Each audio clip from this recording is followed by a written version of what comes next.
Warning! Kinda Murdery contains adult themes, explicit language, and descriptions of violence. It is not suitable for anyone, and we recommend you stop listening now. True crime with a dash of the paranormal, the garish, the strange, and the darkly comic.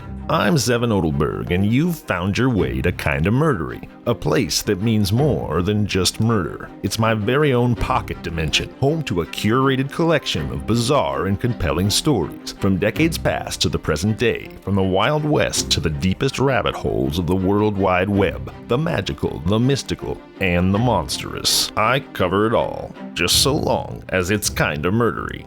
Hey everybody, welcome to Kinda Murdery. I'm your host, Zevin Odelberg. Thank you for deciding to be here. Tonight I bring you the murder of Iron Mike Malloy, one of the most incredible true crime stories that I have ever encountered. It's a tale of insurance fraud and murder that explores the breadth, width, and depth of bumbling greed and violence, showcasing a remarkable and seemingly impossible combination of determination, goal focus, and sheer ineptitude on the part of a shady collection of murdery misfits known collectively as the Bronx Murder Trust. The Bronx Murder Trust was a killer cabal led by Tony Marino, owner of a dive bar called Marino's in the Bronx, and rounded out by close friends, the undertaker Frank Pasqua and grocer Danny Kreisberg. Filling up the rest of the Bronx Murder Trust's diabolical dance card of dastardly do-batters were cab driver Hershey Green, Anthony Tough Tony Bastoni, Joseph Maglione, and John McNally, and featuring a guest appearance by Guy with a Car and a trademark wax appendage, Ed Tinier Smith. Don't worry, you don't have to remember all those names right now. You don't have to take notes. Just sit back, relax, open your ear holes, and give a listen to the murder of Iron Mike Malloy. First off, I know what you're thinking. You're thinking Zevin's got a flair for the dramatic. He just made all that bull spit up out of whole cloth. You seriously expect me to believe that I'm about to hear a true crime, emphasis on true crime story about the murder of Iron Mike Malloy at the hands of the Bronx Murder Trust, a murderer's row of Yankee murderers named Tony Marino, the Undertaker Frank Pasqua, Hershey Green, Tough Tony Bastoni, Joey Maglione, Johnny McNally, and Ed Tinier Smith? Right. I know what you're thinking. You're thinking, you gotta be kidding me. Zevin's making this up. I mean, if I was a movie development exec and this was a hard-bitten cinema verite Marty Scorsese gangster flick, I'd have one note, and that one note would be, hey Marty, tone down the cartoon olive oil. It ain't believable. But believe me, my dear murderies, because this story is 100% verified American history. And if you're still incredulous at the end, check out the show notes. I'll drop a link to my sources for this story, which include primary newspaper articles, a great take on the case written by Danny Waugh from Writers of Wrong, that's WRITERS, writersofwrong.com, and a Smithsonian Magazine article entitled The Man Who Wouldn't Die by Karen Abbott. Those two articles will re-blow your mind. Just let me fillet it first. And do check out the stories by Waugh and Abbott, though. They're well-written, enjoyable reads, and I want to support the people who help me tell these fantastical true crime tales. And now, as evocative as names like Tony Bastoni, Frank the Undertaker Pasqua, and Hershey Smith may be, let's do a quick finger-wagging moonwalk away from our clown car of colorful killers, because that's not where our murder story begins. Their names may be romantic, but their crimes are heinous. I doubt anyone still harbors the illusion that insurance fraud is a white-collar, victimless crime. But if you do, banish the thought, because life insurance fraud, perpetrated on the homeless, and a homeless former first responder no less, is the grotesque pastime of soulless animals. And I'm not backing down from that. The Bronx Murder Trust was a gang of soulless animals. So let's forget about them for a moment, and instead focus our attention on the murder victim, the famously durable Iron Mike Malloy. Mike Malloy, dubbed Mike the Durable or Iron Mike by the press, and so named for his dogged refusal to die, Now, whether or not the deep irony of naming a man for his refusal to die immediately after his violent death was lost on the newspaper writers, we'll never know. But Durable Mike was born in 1873 in County Donegal, Ireland, a place that's come up here before on Kinda Murdery as the Emerald Isle's legendary seat of leprechaun power. And if you'd like to hear more about that, check out Kinda Murdery's March 22nd, 2022 episode entitled Wee Huey, the Vengeful Leprechaun, featuring Tim Mullins from Hillbilly Horror House. If you're into dark scripted dramas with great effects, check out Hillbilly Horror House. I'll drop a link in the show notes. So where was I? County Donegal. Mike Malloy was born in County Donegal, Ireland. He immigrated to New York City, and in his prime he worked as a firefighter. But by 1933, Iron Mike was pushing 60 and homeless with decades of alcoholism under his belt. And he was a regular fixture at Marino's, the speakeasy owned by Tony Marino, leader of the Bronx Murder Trust. And poor Iron Mike Malloy was about to become Marino's next victim. You may have noticed that just now I said that Mike Malloy would be his next victim, which means that he wasn't Marino's first. And the murder of his first victim, a former hairdresser named Mabel Carlson, would provide the blueprint for the slaying of Iron Mike, for it is an unfortunate aspect of human nature that once we get away with something the first time, we naturally assume we can get away with it again. And so, Mabel Carlson's tragic fate serves as grim foreshadowing of the abuse and eventual murder of Iron Mike Malloy. Here's what happened. In early 1932, homeless and destitute, former hairdresser Mabel Carlson wandered into Tony Marino's speakeasy on 3rd Avenue near 171st Street. Ghoul that he was, Marino gave the grateful woman food and drink and housed her in a furnished room near the speakeasy. A little while later, he took out a $2,000 life insurance policy on Mabel, listing himself as the beneficiary. Then, on St. Patrick's Day, March 17, 1932, Mabel Carlson died of pneumonia. An unfortunate but not unlikely or uncommon cause of death for a homeless woman weathering the Big Apple's Ides of March. But I referred to Tony Marino as a ghoul, not a philanthropist, which raises the obvious question. What really happened to Mabel Carlson? It's worse than you think. Marino intended to collect the $2,000 from the life insurance policy, which he did. He collected the money. But first he drugged Carlson, then soaked her clothes and bedclothes in water, opened the window, and allowed New York City's early March temperatures to do the rest. He literally froze her to death. And with Mabel Carlson's death, Tony Marino, leader of the Bronx Murder Trust and budding insurance fraud serial killer, had his proof of concept and a viable go-forward business model. Marino was not unknown to the police. He'd been run-in before, suspected in connection with various killings and other criminal activity, but never convicted. In 1932, at the age of 27, Tony Marino was a threadbare, grungy man with an advancing case of syphilis. And just in case that makes him sound almost sympathetic, and certainly syphilitic, I urge you to harbor no misgivings. Tony Marino was a no-doubt, heartless, dead-eyed killer, and nearly all of his associates, the other executives at the Bronx Murder Trust, were hardened criminals, unlikely to shy away from the pathological pursuit of profit. The conspiracy to murder Iron Mike Malloy was hatched over a round of rot-gut whiskey at Marino's Speakeasy on a July afternoon in 1932, just a few short months after Mabel's murder. It was a nasty, muggy, hotter than a toilet in a boiler room July afternoon in the Bronx, and Tony Marino sat on a bar stool at Marino's alongside his bosom buddies, the Undertaker Frankie Pasqua, and Danny, the Jewish grocer Kreisberg. Jeez, these sound like professional wrestler names, don't they? Tony, Speakeasy, Hit Hard Marino. Frankie, the Undertaker Pasqua, and Danny, the Jewish grocer Kreisberg. And don't forget, down at the end of the bar was the tall, rail-thin, ever-present bar barnacle and booze vacuum known as Iron Mike Malloy, who was attempting to wheedle another drink out of the bartender, Joseph Red Murphy. And there they were, just like a wrestling match where the ultimate stakes were life and death. It was a grudge match, the Bronx Murder Trust versus Iron Mike Malloy.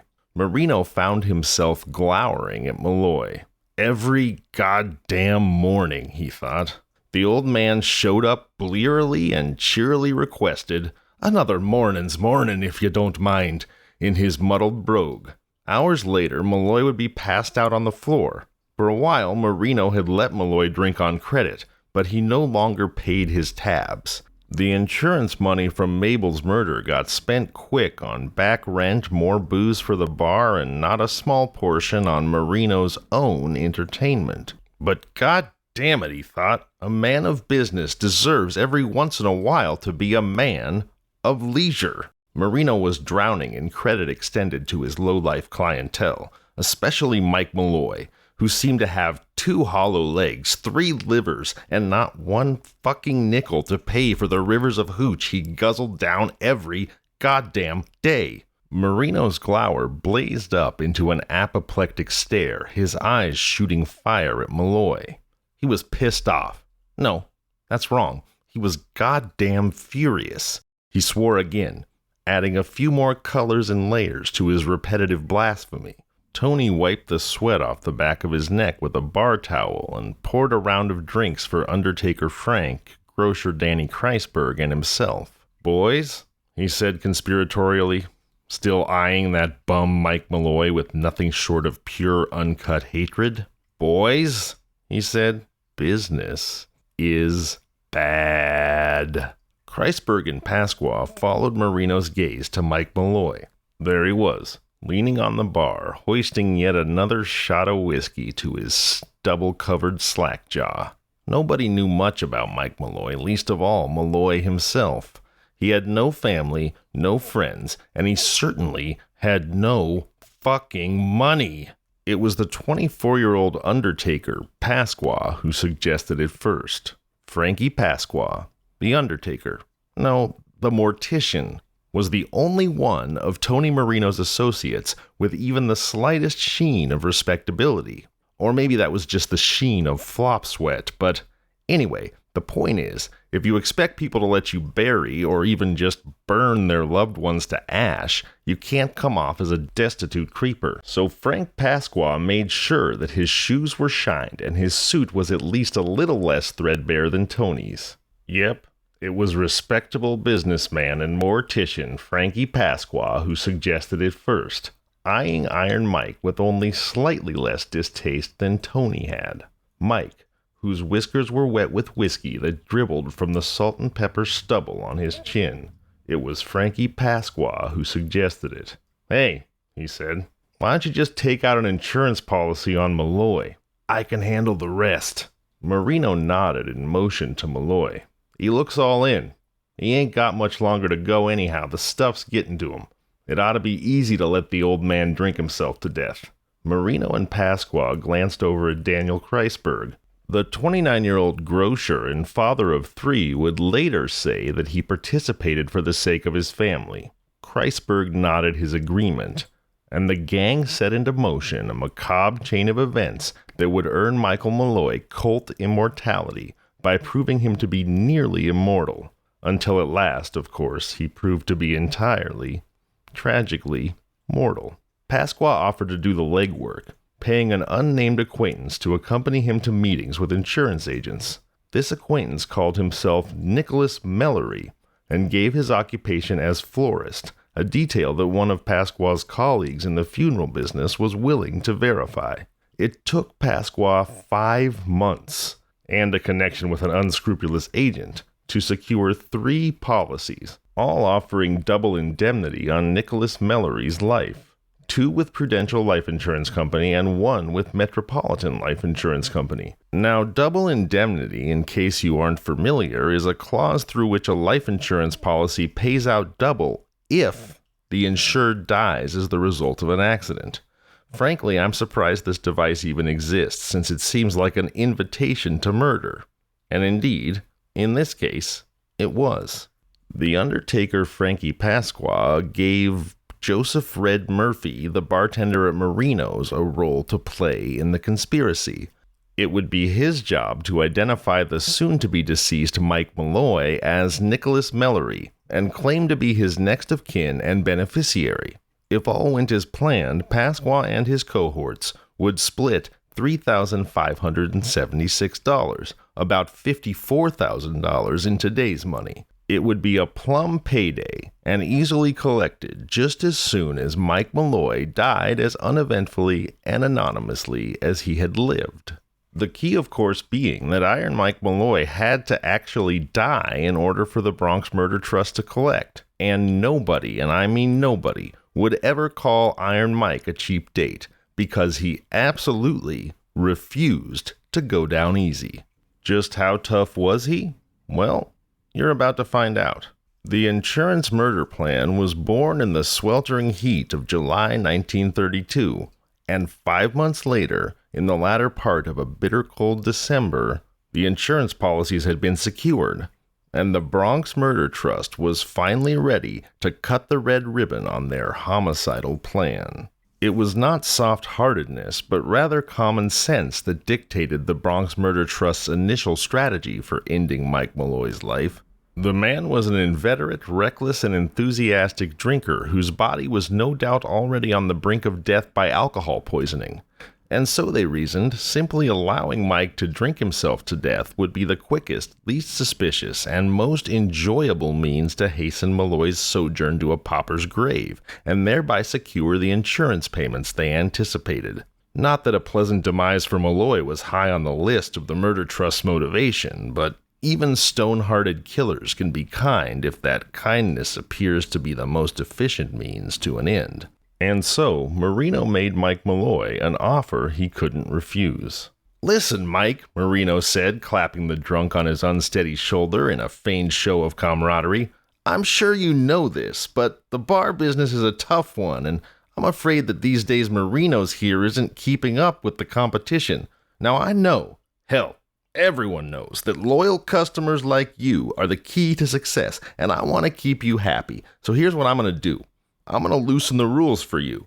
Drink up, my man. From here on out, you've got unlimited credit." Iron Mike was, of course, delighted, stunned, certainly, by this unexpected show of friendship, but nonetheless delighted.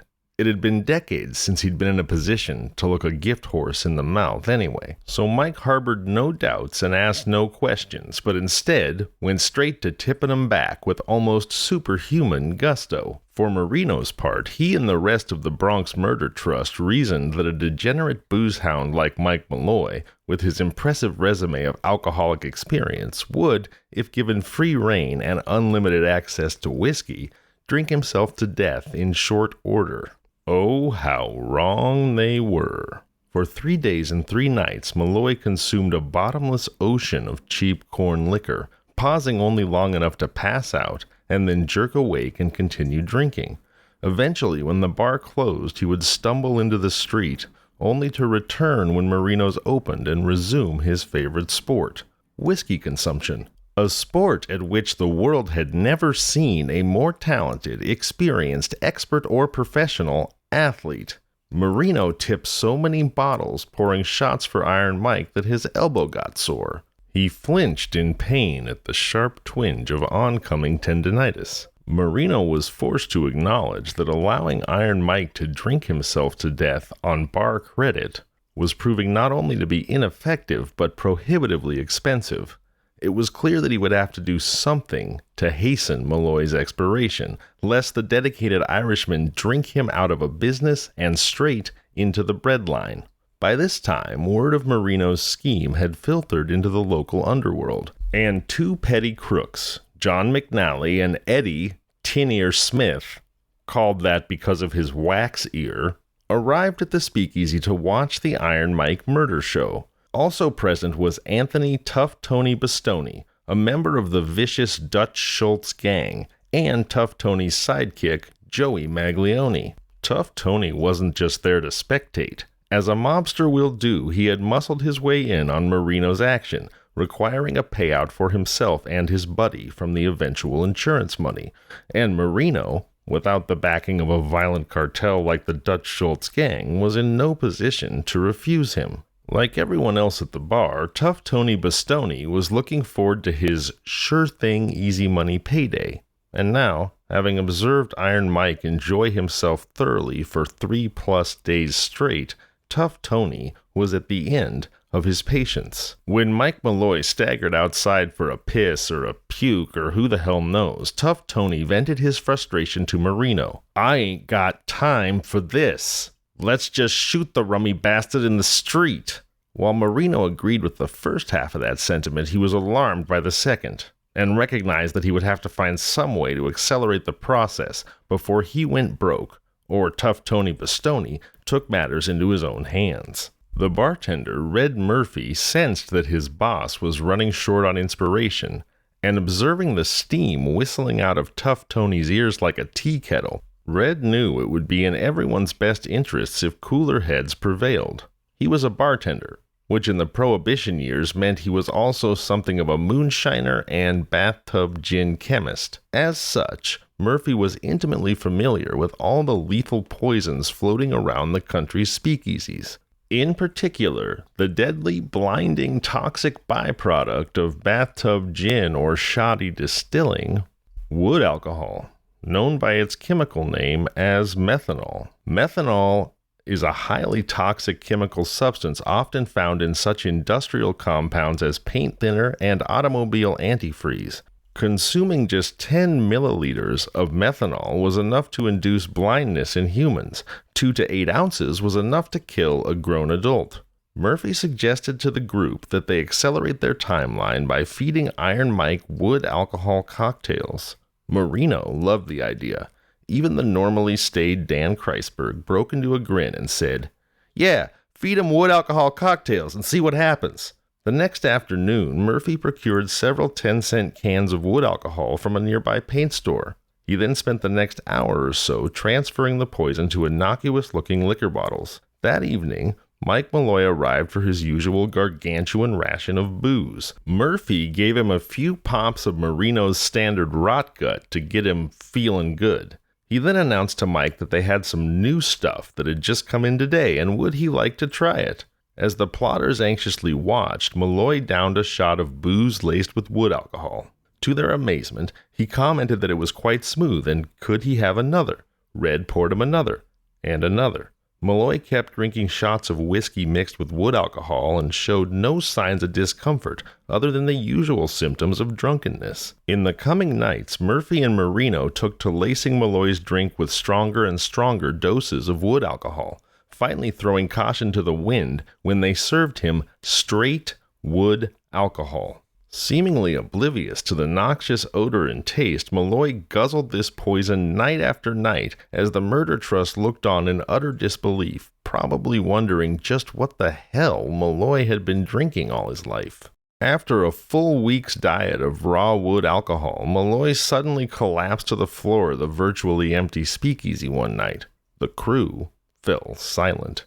Frank Pasqua, the undertaker, moved in close to check Malloy's vital signs. Mike was still breathing, but slowly and erratically.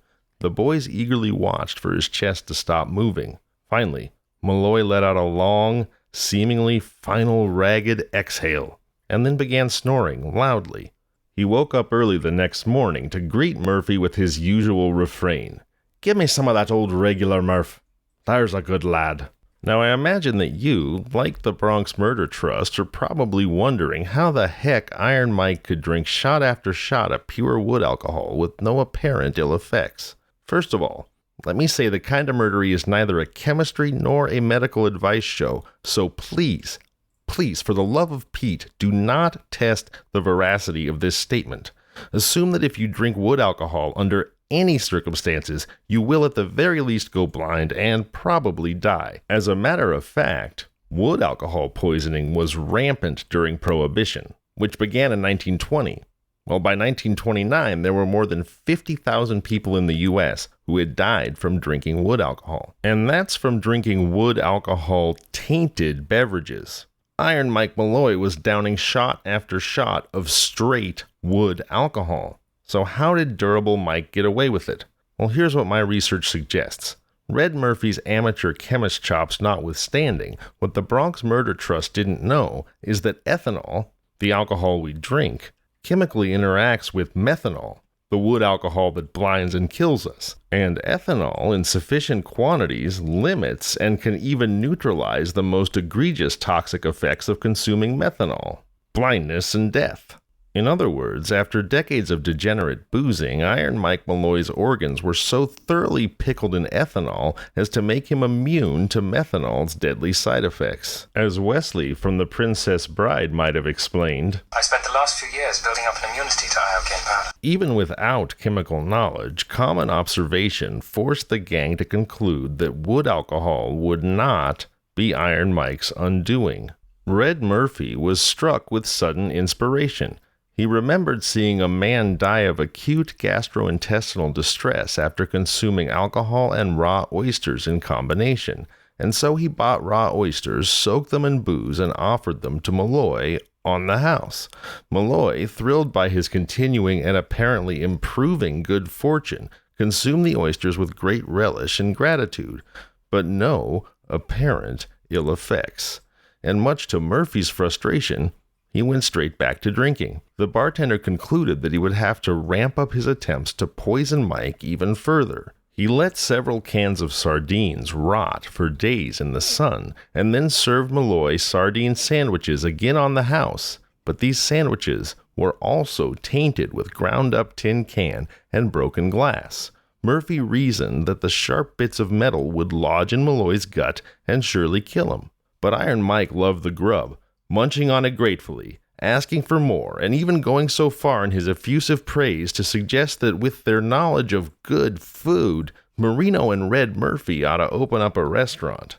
The upshot of all this scheming was simply that instead of drink, pass out, wake up, and drink some more, Iron Mike added another step to his established routine, which became drink, eat sardine sandwich, pass out, wake up, drink some more, eat more sandwiches. Again, the expected ill effects were absent, and Mike, expressing copious amounts of slurred gratitude, enjoyed the sandwiches greatly and was not shy about requesting more, and more, and more. Now, sardines were cheap, but they weren't free, and Marino watched with growing dismay as the capital required for his investment in durable Mike Malloy's death only increased. So next, at Marino's urging, Red added rat poison to the ground-up bits of metal and shards of glass in Mike's sandwiches. And still, Mike consumed them with no hesitation and highly efficient relish, happily plowing his way through the toxic sandwiches and seeming to have more in common with competitive eating legend Kobayashi horking down Nathan's hot dogs than he did with a man about to die from multiple methods of poisoning. Marino was approaching his wit's end. The plot to kill Mike Malloy was not only turning into a giant pain in the balls, it was also costing Tony Marino increasingly large sums of money. Mike's open bar tabs, the cans of wood alcohol, the oysters, the sardine sandwiches, and of course, and most egregiously, the monthly insurance premiums. Marino complained that he was going to go bankrupt before they knocked off Malloy. Killing Mike Malloy had become more of a point of professional pride and less of a smart business decision. The Bronx Murder Trust's mood was dispirited, even bleak, and their awe at the seemingly indestructible Mike Malloy had taken on a bitter air of almost religious superstition. The men took to calling him Rasputin and openly wondered if their entire enterprise was inevitably doomed. Clearly, sponsoring Iron Mike Malloy's all-you-can-eat and drink carnival death cruise was not sustainable. They needed to alter their course of action. The old saying goes, if it ain't broke, don't fix it. And while certainly the Bronx Trust's current murder strategy was very much broke, Marino had pulled off this homeless murder life insurance scam successfully once before. And he recalled with sudden excitement that freezing his victim to death through exposure to New York's harshest elements had worked like a charm. Why not do it again? As luck would have it, the winter of early 1933 was one of the harshest on record. By mid-January, the city was locked in a dangerous cold snap, and Marino decided it was time to let his tried-and-true modus operandi bear fruit. Marino and Frank Pasqua waited until Malloy passed out drunk at the bar and then hauled him outside to Pasqua's roadster. The weather, the worst of the winter of 1933, was perfect for their mission.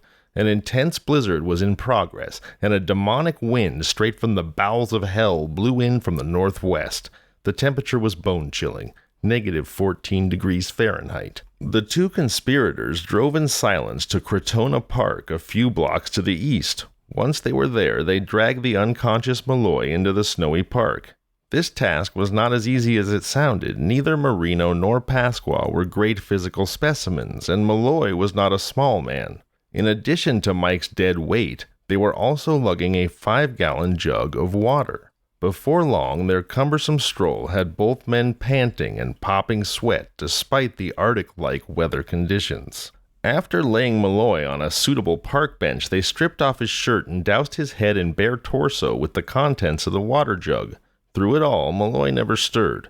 Confident that Mike would quickly freeze to death, Marino and Pasqua retreated to the car. When Marino arrived at his speakeasy the following day, whistling happily in anticipation of a plum payday, he found Malloy's half-frozen form in the basement.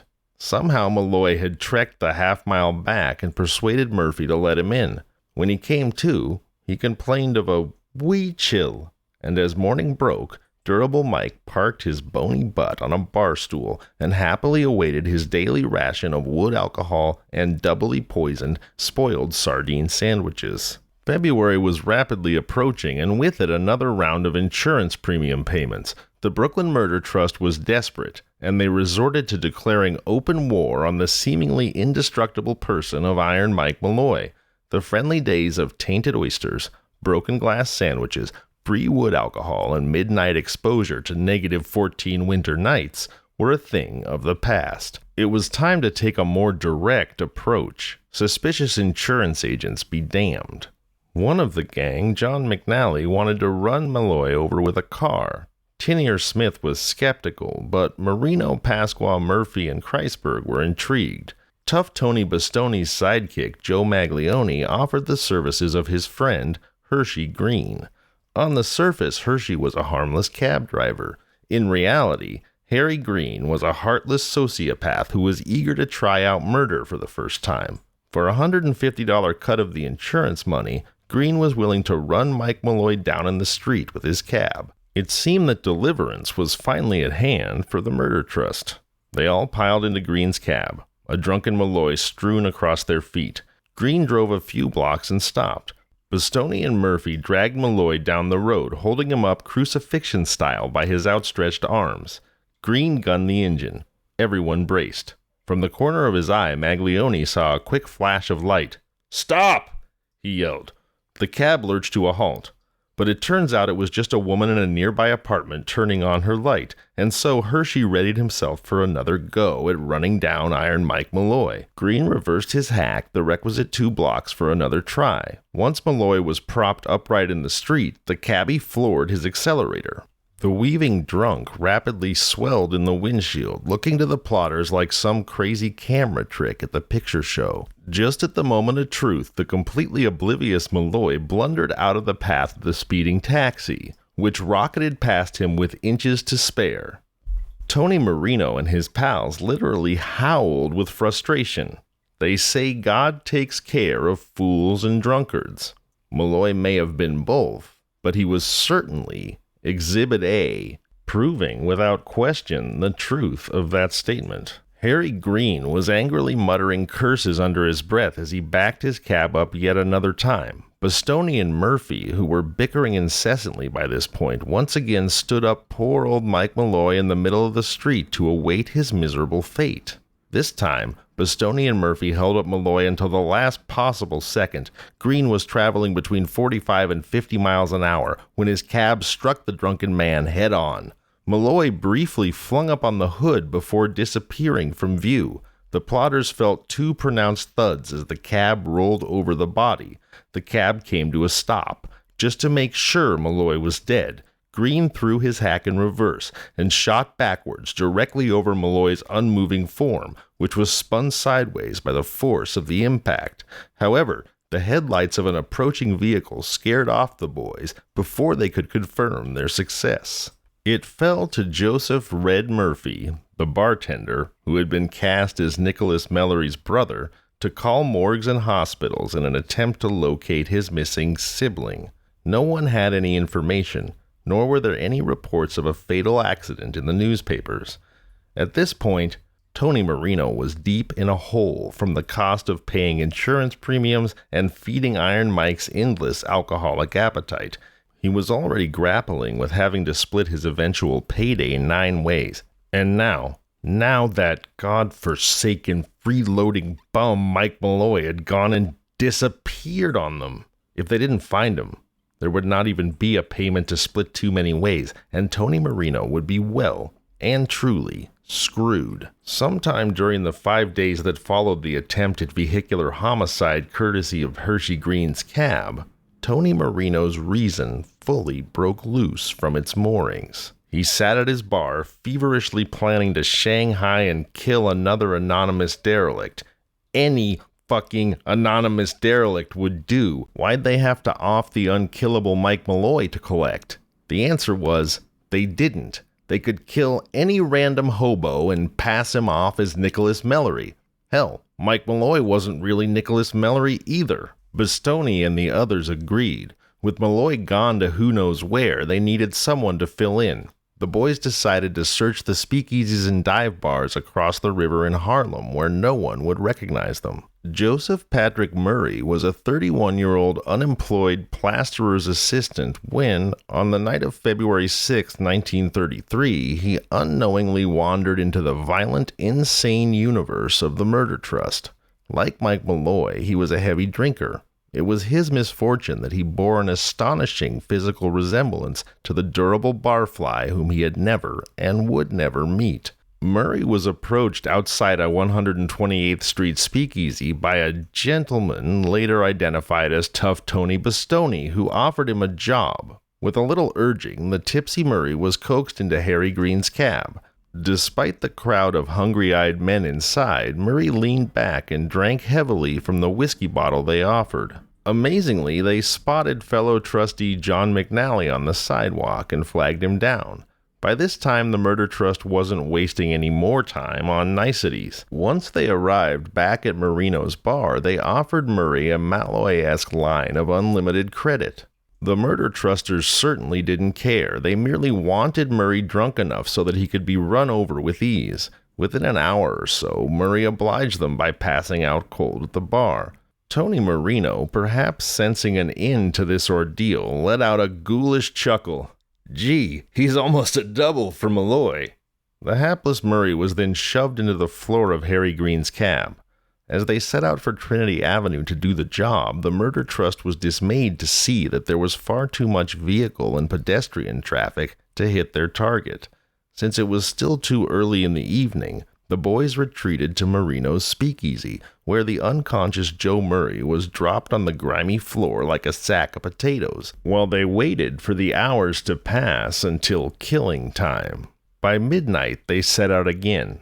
Harry Green said, "I know a place by Southern Boulevard." Murray was shoved back into the floor of the cab as they set out. After finding Southern Boulevard suitably deserted for their nefarious deed, Bastoni and Red Murphy shoved a phony Nicholas Mallory ID in Joe Murray's pocket and propped him up to receive a kiss from the Mike Malloy Express. If possible, this attempt was even sloppier than their previous runs at Malloy.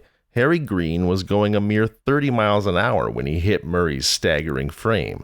After seeing the poor man crunch under all 4 wheels, the Murder Trust figured he had to be dead. At the lights of an approaching car, they split. When Green and Joe Maglione returned his cab to the garage around 2 that morning, Harry got word that the cops wanted to see him. Both murder trustees blanched. Green was interviewed by NYPD Detective Lloyd of the 40th Precinct, who wanted to question him about reportedly hitting a pedestrian earlier in the evening. Unaware of the bizarre conspiracy that he had inadvertently stumbled onto, Detective Lloyd allowed Harry Green to leave around 5 that morning. Green and Maglione promptly woke up Tony Marino and told him of their grilling. All three agreed that even if Murray died, they couldn't collect the insurance money. While they weren't in jail yet, the sudden prospect of heat from the cops was unsettling, to say the least. With Joe Murray clinging to life in the hospital and Mike Malloy still missing, the murder trust was at a crossroads. They could either call the whole thing off or search for yet another victim. Less than 2 days after the Murray fiasco, the door to Tony Marino's speakeasy flew open with a bang, and in hobbled none other than Mike Malloy. Although banged up and swathed in bandages, he was otherwise fit as a fiddle. In a strange touch, like a hat on a horse or lipstick on a pig, the downtrodden Malloy was dressed in a brand new suit. Marino, Pasqua, and the rest of the murder trust could only stare at him, jaws agape. Every member of the trust was damn near out of money at this point, and as they looked at Mike Malloy, they couldn't decide whether they were more furious at him or just jealous of that sharp new suit. As for Malloy, he greeted his best friends in the world with a simple, "Oh, I am dying for a drink." Iron Mike didn't remember too much. He'd been pretty shit-faced after all. He remembered the taste of Tony's booze, the sharp cold of the night air, the bright gleam of car headlights. Then bang! Blackness. Next thing he knew, he was in the hospital with a broken collarbone and a concussion. A passing beat cop had come upon him and called an ambulance to take him to Fordham Hospital. It turned out that Mike Malloy had been listed in the hospital under his real name, thus explaining why Red Murphy had come up empty when he called Fordham looking for Nicholas Mallory. A charity organization took pity and outfitted him with this here suit. "Anywho," he said, "I'm just glad to be back here with me good friends, and I sure am dying for a drink." Taking his cue, Red Murphy reached for the jug of wood alcohol and poured Malloy a stiff one. The eye-watering stench of methanol rose heavily from the bar and quickly permeated every crevice of Marino's shitty little saloon. It was a wonder that the paint on the walls hadn't started to dissolve. It was later left to the New York Times to dryly sum it all up with this headline: "Gin resists motor car." The murder trust was utterly defeated. Every plan they cooked up that should have succeeded ended up failing miserably. In a bitter yet fitting irony, even if their early attempts to kill Malloy had worked, they would not have been paid a cent. The insurance policies for Nicholas Mallory were double indemnity. While death by automobile qualified for double indemnity, death by liquid poisoning, hypothermia, tainted seafood, and ground tin and broken glass sandwiches did not. The murder trust had been unknowingly shooting themselves in the foot since day one. As a bonus, Malloy, blissfully ignorant of the sinister forces at work against him, was still hanging around the bar, drinking large amounts of wood alcohol. Indeed, Malloy probably thought he had never had it so good. Unlimited booze and free lunch, a warm place to hang his hat on cold winter nights, and good conversation with his friends. Never mind that he might occasionally wake up half-naked on a park bench or concussed in the middle of the street.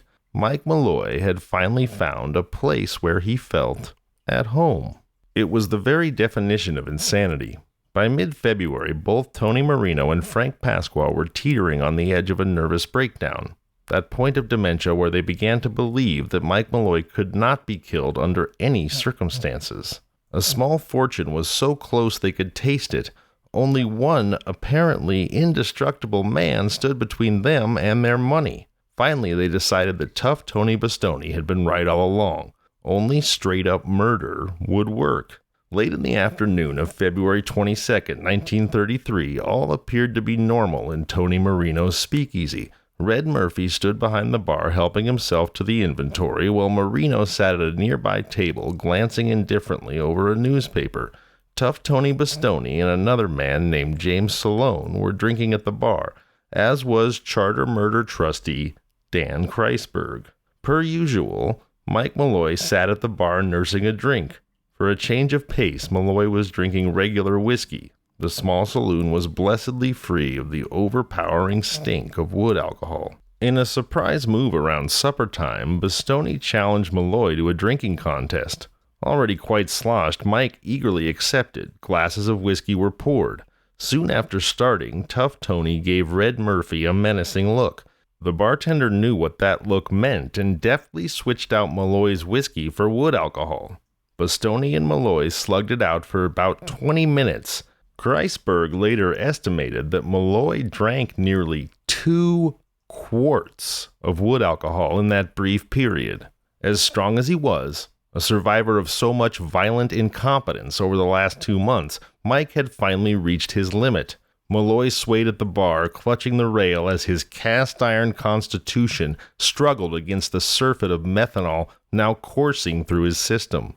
Mike slowly sank to the floor as he passed out, while Tough Tony whooped and raised his arms as if he'd just won a title fight. Red Murphy got his arms around Malloy and half-dragged, half-carried him nearly a mile through their Bronx neighborhood to a furnished room at 1210 Fulton Avenue. Dan Kreisberg and Tough Tony Bastoni trailed behind them. None of the murder trustees seemed too concerned that a passerby might notice them dragging an unconscious derelict along the sidewalk. As Bastoni stood guard outside, "Just to make sure those little shits don't chicken out," the huffing and puffing Murphy lugged Malloy up to the room. The landlady of the building, Delia Murphy, no relation, heard the commotion and asked what was happening. A surprisingly quick-thinking Red told her that his brother was feeling ill and he needed to lay down. Once inside the room, Red Murphy deposited Malloy on the bed. Murphy and Kreisberg put into motion the plan that Frank Pasqua had outlined over the last week. A rubber hose would be connected to a gaslight fixture, and the opened-in fed down Malloy's throat. The resulting stream of poisonous fumes would succeed where they all had so frequently failed. After they connected the hose to the valve, they were dismayed to discover that it wouldn't reach the bed. Murphy and Kreisberg merely stood over the semi-conscious Malloy, blinking stupidly at each other and the too short hose. They solved their dilemma by dragging Malloy onto the floor. Murphy then stuffed a towel in Malloy's mouth and fed the open end of the hose down his throat, while Dan Kreisberg turned on the gas valve. A hissing sound filled the room as Murphy held the hose down fast. Malloy seemed to sense what was happening and began squirming and moaning. Mike's face turned purple as he fought valiantly to live. Suddenly, Red Murphy let out a disgusted grunt. "Christ, the son of a bitch pissed all over me."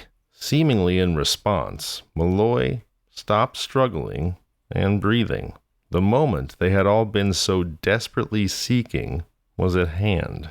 Well, on February 21st, 1933, 7 months after the murder trust first convened, Michael Malloy finally died in a tenement near 168th Street, less than a mile from Marino's Speakeasy. A rubber tube ran from the gaslight fixture to his mouth, and a towel was wrapped tightly around his face.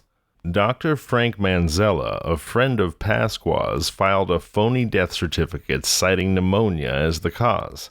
The gang received only $800 from the Metropolitan Life Insurance Company. Prudential wouldn't pay out. Murphy and Marino each spent their share on a new suit. An investigation ensued. Everyone began talking, and everyone eventually faced charges. I gotta tell you, I'm pretty furious with the Bronx Murder Trust here. I mean, murdering anyone is horrific, horrible, terrible, of course. But these assholes went and killed probably one of the most impressive human specimens in recorded history. I've never heard of anybody like Iron Mike Malloy. Frank, the Undertaker Pasqua. Tony, Speakeasy and Hit Hard Marino. Daniel, the Jewish grocer Kreisberg, and Joseph, Red Murphy, were tried and convicted of first-degree murder.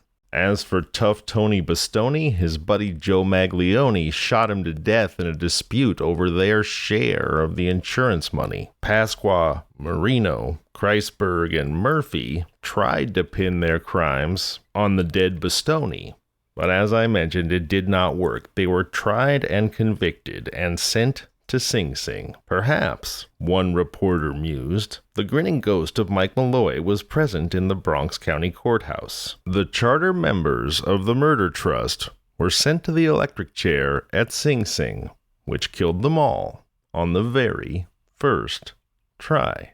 You've just heard the murder of Iron Mike Malloy. If you enjoyed tonight's show, please tell your friends and family. Subscribe, follow, leave a review. It really, really helps. Thanks for listening, everyone. I'm Zevin Odelberg, and this has been Kinda Murdery. If you've enjoyed today's Kinda Murdery, please tell your friends and family. Tell strangers. Leave a review. It's the best way to ensure that I can keep telling that special brand of bizarre and terrible tales that you'll only find here on Kinda Murdery.